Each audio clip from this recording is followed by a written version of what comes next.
We left him snacks at the house. He was fine. My parents shrugged after locking my son alone for 3 days to go on a cruise.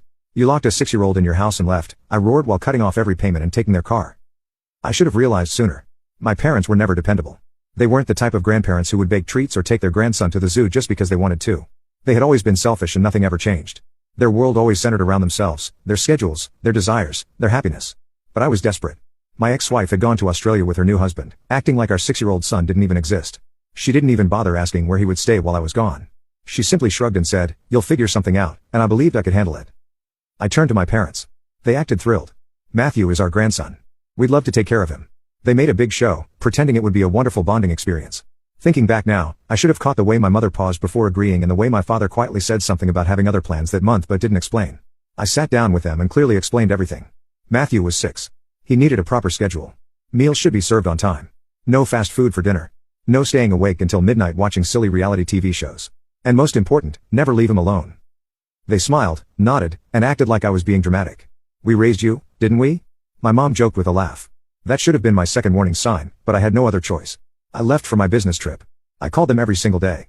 Each time they answered sounding cheerful and telling me how much fun they were having. "He's such a great kid," my mother said excitedly. "We took him to the park today. He had the best time. Every night it was the same. He's already in bed," they would say. He had such a busy day that he fell asleep quickly. They even sent videos, Matthew running in the backyard, baking cookies with them, laughing and playing. Everything seemed completely fine, so I didn't think much of it. Then on the morning of the 8th day, I got a phone call that made me feel sick. It was Kenneth, my parents' neighbor. He was in his 70s, a retired mechanic, and someone who noticed everything around him. Kenneth had never called me before.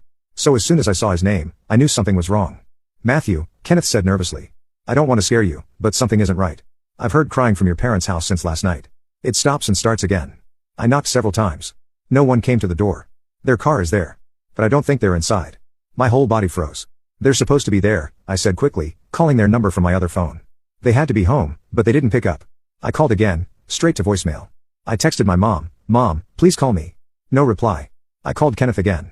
"Do whatever you have to get into the house," I said. There was a long silence. "Are you sure?" he asked. "Break a window if you have to," I replied. Minutes later, I heard glass breaking through the phone, then silence, then some muttering. Then Kenneth spoke, and what he said made my blood boil. "They're not here, Matthew.